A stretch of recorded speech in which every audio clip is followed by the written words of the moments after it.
Alright, so this is going to be another movie review. This one's called Bergman Island 2004. This is going to be a documentary type thing about television movie.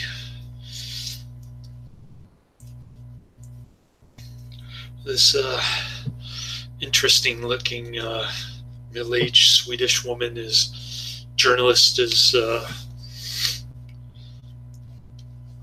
asking Ingmar Bergman about his personal life, and in particular his movie, drama, and television career. I'll give this 1 out of 5 stars. I hated it. You see her pop up on a lot of the Criterion introductions to his earlier movies, or maybe it's called something different. I forgot what Criterion calls their early Bergman DVDs, but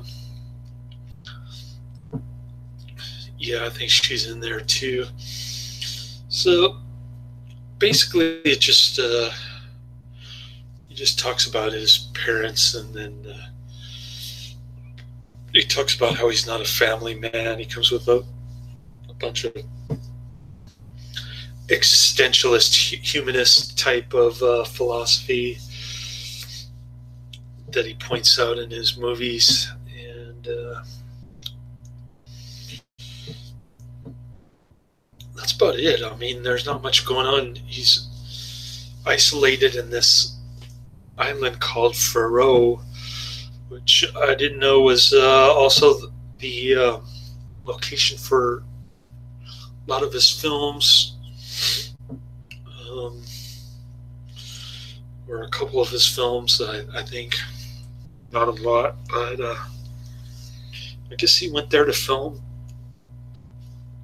Liv Ullmann and B.B. Anderson, the weird Persona movie. I think it's called Persona. I'm not sure. And I guess he fell in love with it.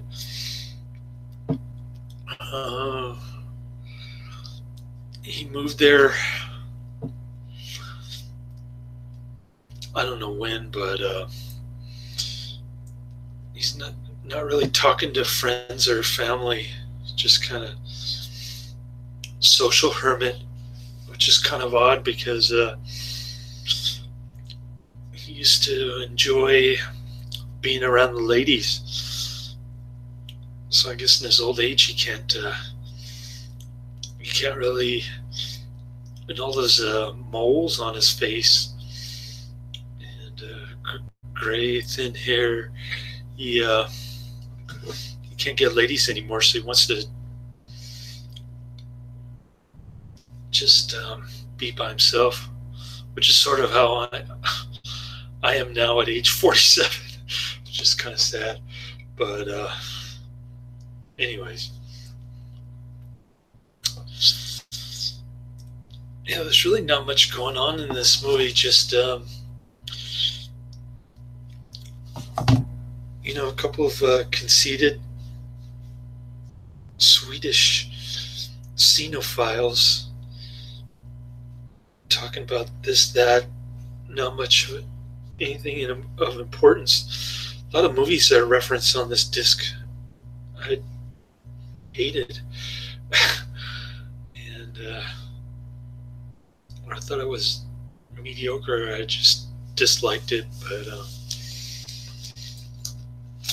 there's another feature on this disc called Bergman 101, which goes through his movies, and I don't really care for that either.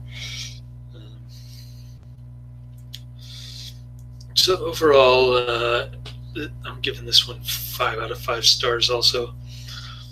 When you factor in the Bergman 101,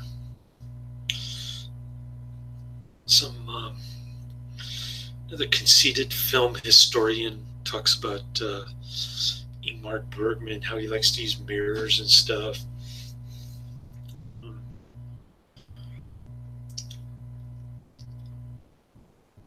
I think at one point in Bergman Island, Ingmar Bergman mentions that he loves clocks, and they go back and show examples of clocks in his movies. I wasn't even paying attention that he was a clock admirer until they pointed it out to me. Quite frankly, I didn't care either. That he likes grandfather clocks and things like that. My mom used to like cuckoo clocks. That's the only reason it reminded me of her. But anyways, I finally got my desk job back, and they're paying me more than the people who let me go 3 months ago. So it's kind of weird how that whole situation ended up. I'm going to be a contractor, like a temporary employee for 6 months, but that's fine because their benefits aren't that great. Anyways, and I'm getting better benefits through my part-time employer, which is another kind of unusual situation. And so I'm pretty much set. I don't know if I'm going to keep my graveyard job, so I guess I'm going to have to do movie reviews like at nighttime, like this.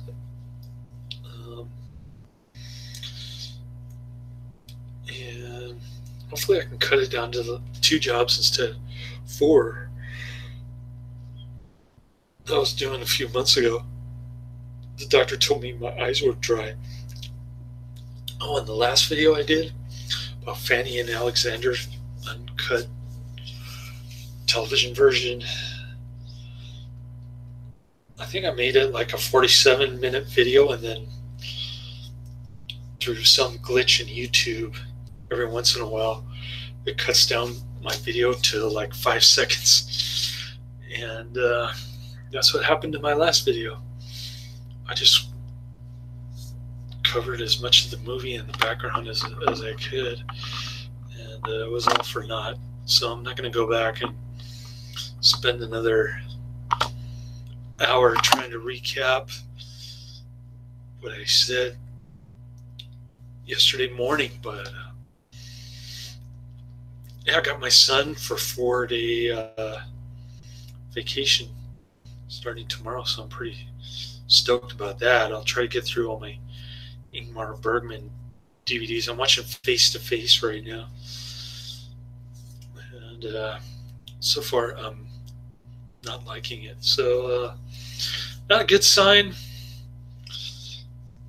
especially when it has Liv Ullmann, who's probably my least favorite of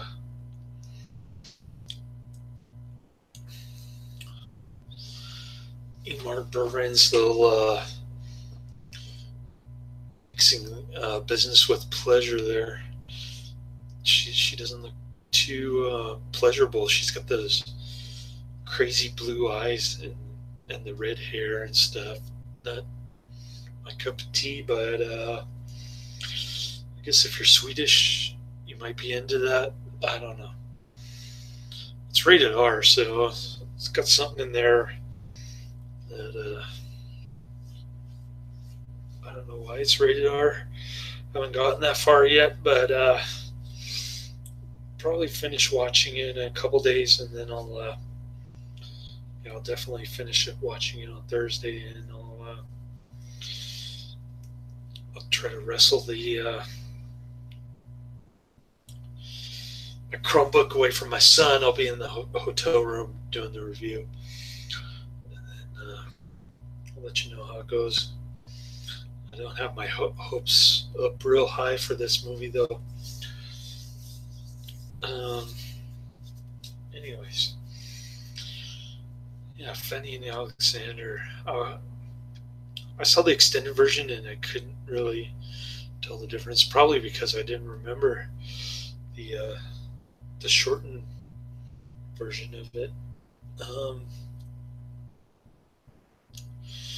I had about the same reaction, 3 out of 5 stars, in case you're wondering. Why you didn't at least get a rating from me on Fanny and Alexander. I thought it was way overrated, and most people rate it higher than that, but I'm in the minority, I guess, when it comes to Ingmar Bergman films. I might add that a lot of the footage in Bergman Island has already been done on one of the bonus features that had Martin Scorsese, the conceited jerk. It says, Ingmar Bergman is such a genius, and he made all these great black and white 16 millimeter home movies. Wow! Boring. Just as Baby Anderson flirting with some old movie executive dude, and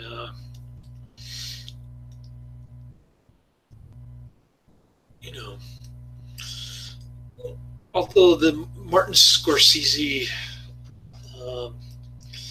bonus feature on one of these early Bergman discs has a lot of Harry Anderson just prancing around and smiling and stuff.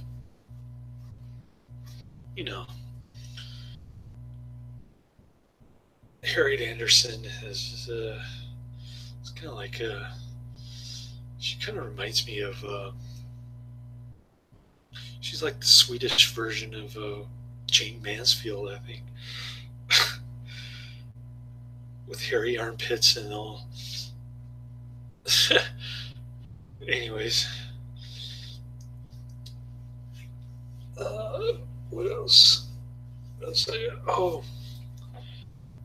So I talked to the HR lady, and apparently I have to get all my options approved by December, because that's when the strike price is changing. I don't know what that means, but I guess I'll find out. I still got a lot to learn when it comes to options, and hopefully I can teach myself how to trade options once I liquidate all my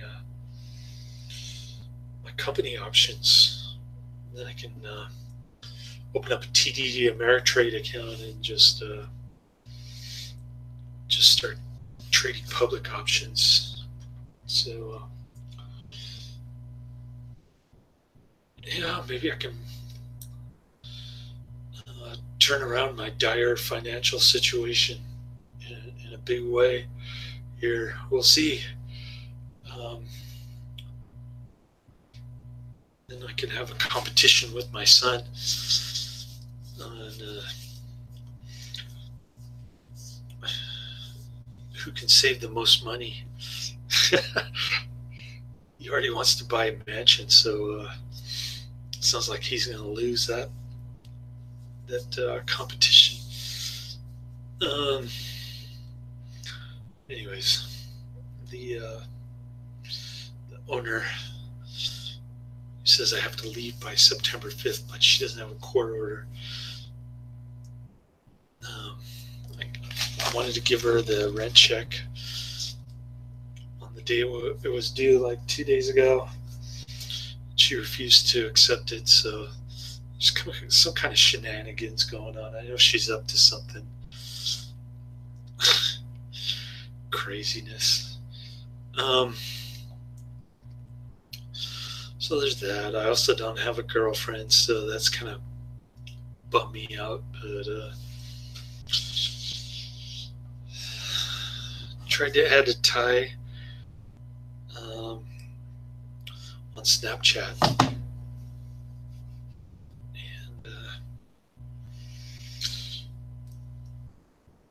just waiting for her to accept my friend invitation. What else? What else is going on? 20 more to go before Salo. I'm going to start watching Godard pretty soon, which I'm not looking forward to.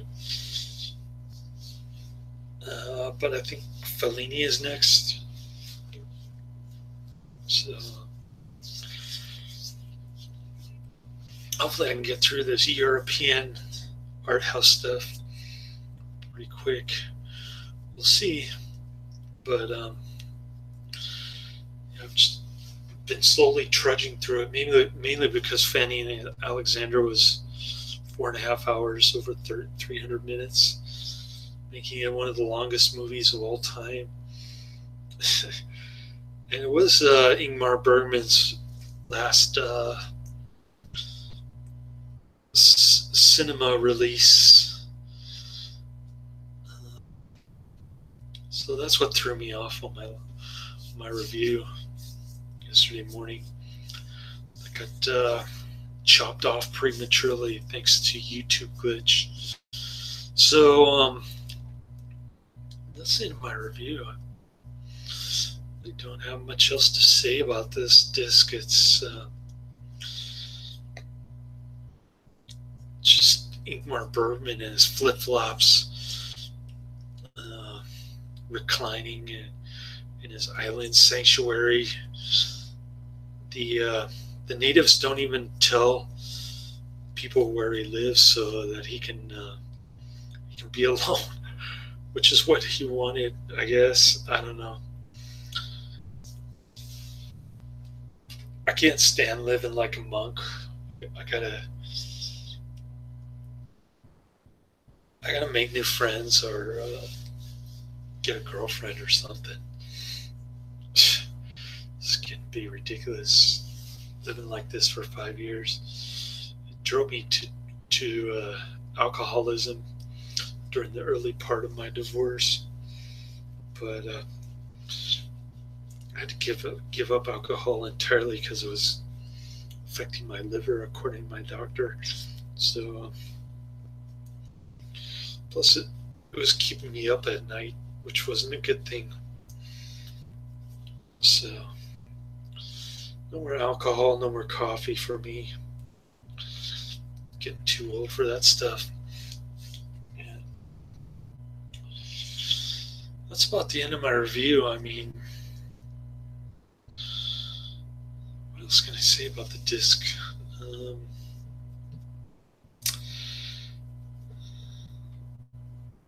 Kind of reminded me of some of the movies that I had seen. Maybe, I don't know,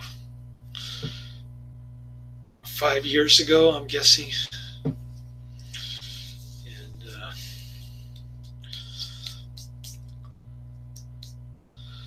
I couldn't remember what the movies were about or what happened in the movies, but probably because they were boring. Anyways,